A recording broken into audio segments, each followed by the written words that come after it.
Hello student, कैसे हैं आप लोग। आई होप आप सब अच्छे होंगे। Student, success foundation academy physics में आपका स्वागत है। स्टूडेंट, आज हम लोग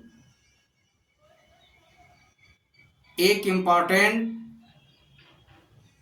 टॉपिक के विषय में अध्ययन करेंगे। यह वीडियो लॉजिक से भरा होगा, बेसिक कॉन्सेप्ट के साथ। स्टूडेंट, आप ध्यान दीजिएगा, बहुत ही बेसब्री से इंतजार के बाद यह वीडियो आपके लिए भेजी जा रही है। आज की हम लोगों की हेडिंग है हाइगेंस के द्वितीयक तरंगिकाओं के सिद्धांत द्वारा प्रकाश के परावर्तन की व्याख्या। यह हेडिंग यूपी बोर्ड परीक्षा की दृष्टि से बहुत ही इंपॉर्टेंट है। इसका इंग्लिश होगा explanation of the reflection of waves by Huygens principle of secondary wavelets. मैं बार बार कहता हूं कि आप फिजिक्स में केवल आप डायग्राम के ऊपर फोकस करें और इसमें आप लोग जैसे मैं बताऊंगा ठीक वैसे आप लोग अपने शब्दों में लिखने का काम करिएगा। पूरा प्रोसेस आप लिख लेंगे, पूरी पॉइंट आपको समझ में आ जाएगी। आप ध्यान दीजिएगा, जेड डैश एक परावर्तक पृष्ठ है और इस पर आप देख रहे हैं यह आपतित तरंग है और दूसरी ये आपतित तरंग है। ये दोनों तरंगे जो हैं आपतित तरंगे हैं और इन तरंगों पर एक समतल आप तरंगाग्र खींच दीजिए ए बी, जो इन तरंगों पर तिरछा आपतित हो रहा है। और आप जानते हैं कि जो समतल तरंगाग्र होता है वह आपतित तरंग के लंबवत होता है। अब आप ध्यान दीजिएगा कि जब समय t बराबर 0 होता है तो ये पहली तरंग परावर्तक पृष्ठ के बिंदु A पर स्पर्श करती है और यह दूसरी तरंग जो है उतना समय में बिंदु B पर होती है। तो अब आप ध्यान दीजिएगा कि जब t बराबर t होता है, यानी जब आपका समय जो है t हो जाता है, 0 से बढ़कर के t हो जाता है, तो जितना समय में B आपका A डैश पर पहुंचता है, ठीक उतना ही समय में A आपका B डैश पर पहुंचता है।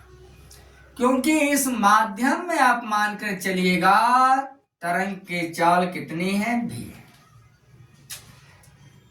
अब BA डैश के दूरी के बराबर आप चाप लेकर के बिंदु A को स्पर्श करते हुए इस परावर्तित तरंग पे आप एक पृष्ठ खींच दीजिए और इस चाप को स्पर्श करते हुए बी ए डैश आप देख रहे हैं एक परावर्तित तरंगाग्र खींचा गया है।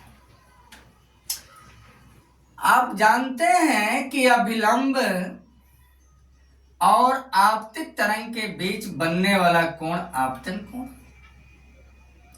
तो यह कोण कितना होगा? 90 डिग्री माइनस ए होगा। यह कोण जो होगा 90 डिग्री माइनस आई। तो जब यह भी लंब है तो जब इसका वैल्यू निकालेंगे तो यह आएगा आई। इतना आपको समझ में आ गया होगा। अब वही यहां पर भी आप अवलंब खींचे हैं ए डैश एन डैश। यह परावर्तित तरंग है और परावर्तित तरंग और अभिलंब के बीच बनने वाला कोण परावर्तन कोण, जिसे आर से डिनोट किया जाता है।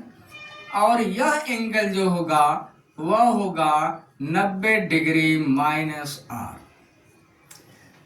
तो यहां से ये देख रहे हैं यह भी तो लंबवत होगा, तो इसकी वैल्यू जब आप निकालेंगे तो यह क्या होगा? स्मॉल आर होगा। इतना तक आपको समझ में आ गया होगा। ए बी आप देख रहे हैं आपतित तरंगाग्र है और ए डैश बी डैश परावर्तित तरंगाग्र है।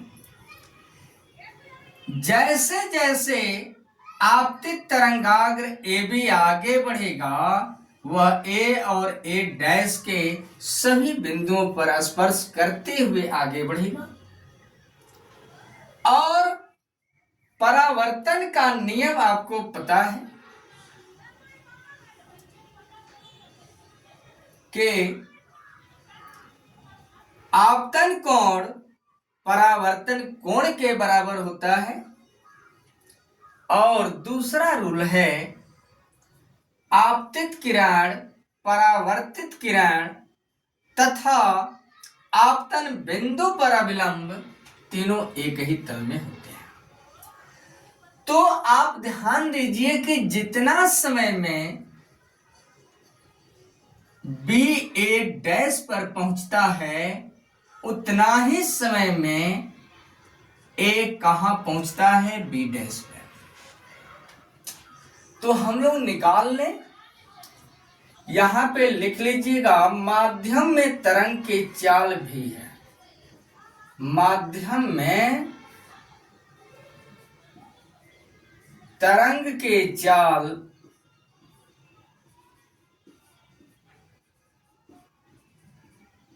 बराबर आप लिख लीजिएगा भी।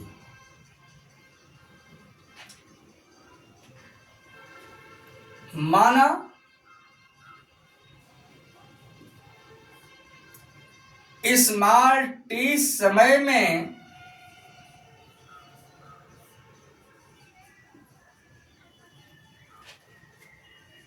बी ए डैश पर पहुंचता है, बी ए डैश पर पहुंचता है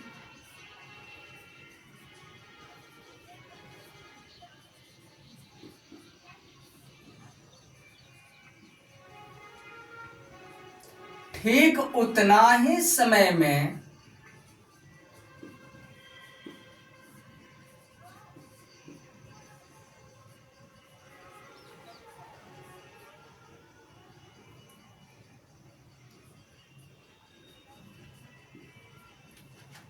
ए बी डैश पर पहुंचता है।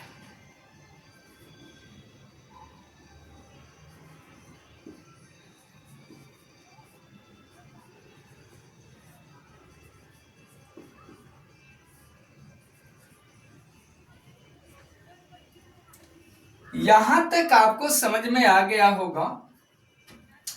और एक छोटा सा लॉजिक आप पढ़े होंगे, दूरी बराबर चाल गुणते समय होता है।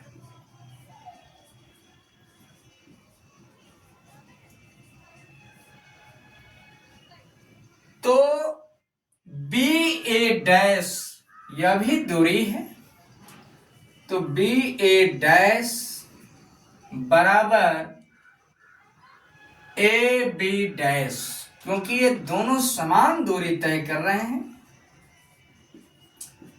चाल समान है, समय समान है, तो दूरी भी क्या होगी, समान होगी। तो चाल इस माध्यम में तरंग की कितनी है, भी है, और समय जो है स्मॉल टी है। तो बी ए डैश बराबर बी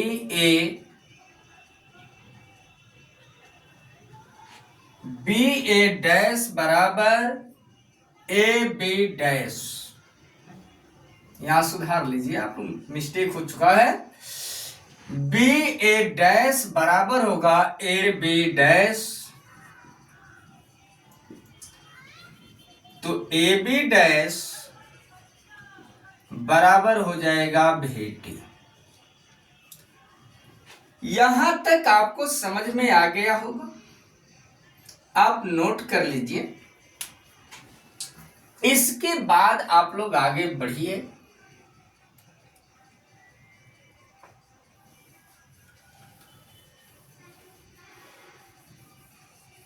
और यहां पर हम दिखा दे रहे हैं आपको बगल में बी ए डैश बराबर ए बी डैश बराबर होगा भेटी।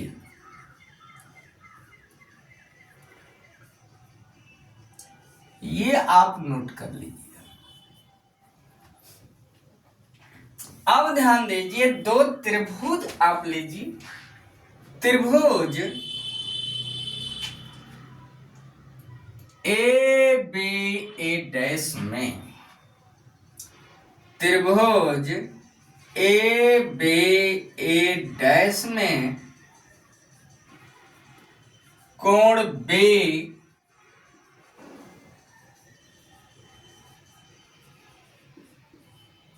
समकोण है।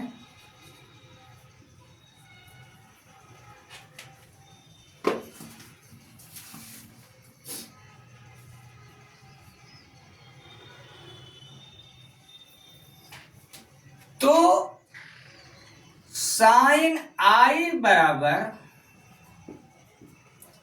आप जानते हैं साइन बराबर जो होता है लंब बटा कर्ण होता है। तो जिस कोण के सापेक्ष आप त्रिकोणमितीय अनुपात ज्ञात कर रहे हैं, उसके सामने की भुजा लंब होगी और समकोण के सामने की भुजा कर्ण होगी। तो साइन आई बराबर हम लिख दे रहे हैं लंब बटा कर्ण। आप त्रिभुज में ध्यान दीजिएगा, लंब क्या होगा, बी ए डैश बटा कर्ण क्या होगा, ए डैश। यह समीकरण नंबर 1 हो गया। पुनः त्रिभुज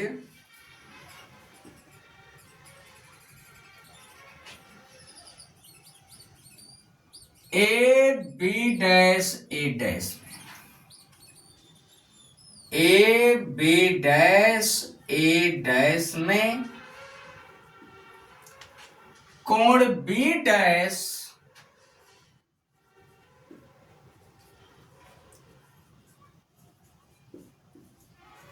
समकोण है,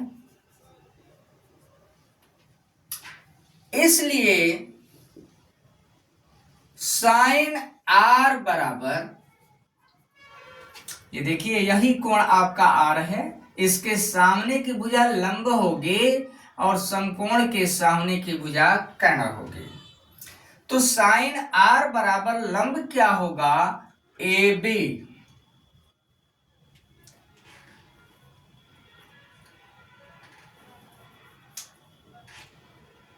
लंब क्या होगा, ए बी डैश,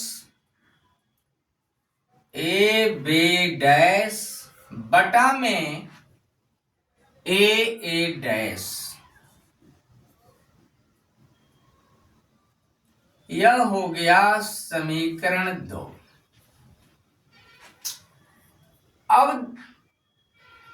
ध्यान दीजिएगा आप लोग,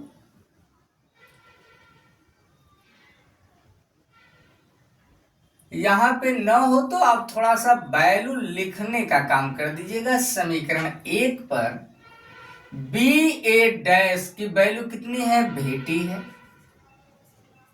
बटा में ए डैश, इसको बना लीजिए समीकरण 1।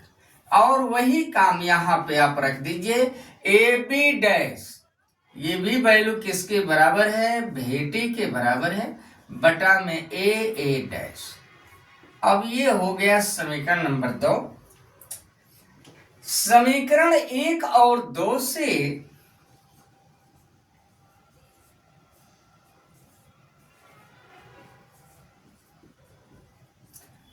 आप देख रहे हैं कि दोनों समीकरणों का दाहिना पक्ष बराबर है, तो बायां पक्ष क्या होगा, बराबर होगा।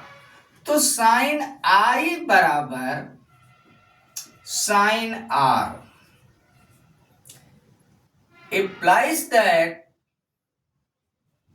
साइन से साइन कट जाएगा, तो आई बराबर हो गया आर। आई आप जानते हैं आपतन कोण है, और आर क्या है, परावर्तन कोण है। यह डायग्राम मिटा दिया जाए, तब आप लोग ध्यान दीजिएगा,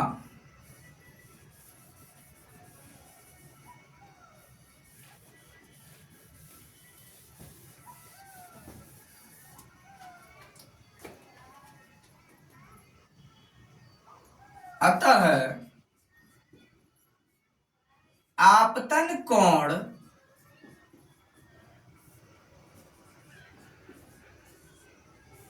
बराबर परावर्तन कोण।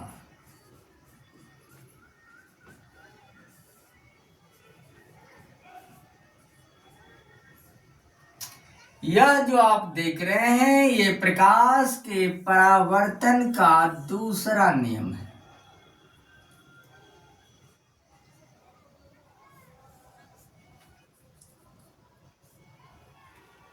यह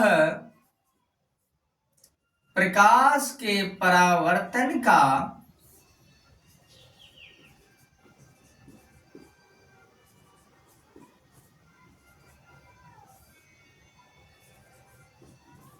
दूसरा नियम है।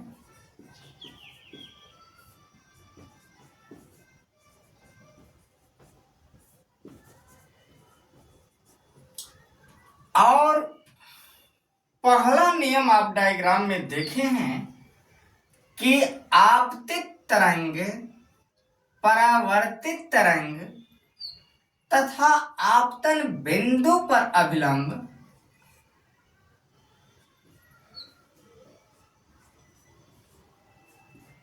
यहां न हो तो आप लिख लीजिए आपतित तरंगाग्र ए बी तथा आपतित तरंगाग्र ए बी, परावर्तित तरंगाग्र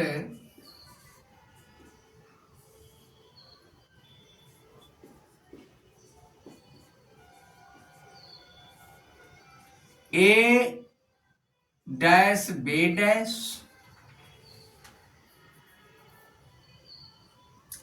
तथा आपतन बिंदु पर अभिलंब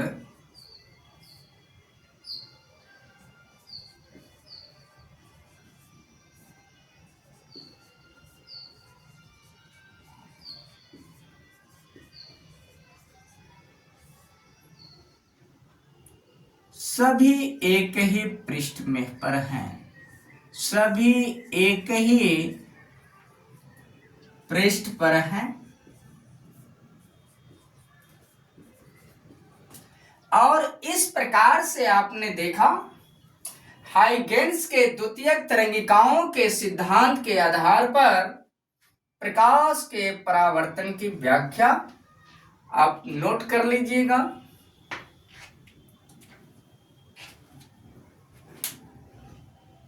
स्टूडेंट,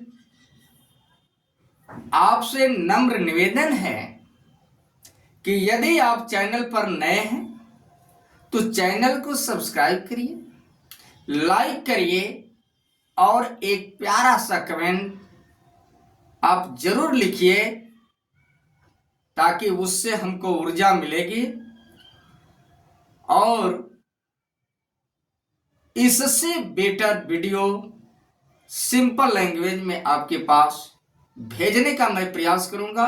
धन्यवाद। Best of luck.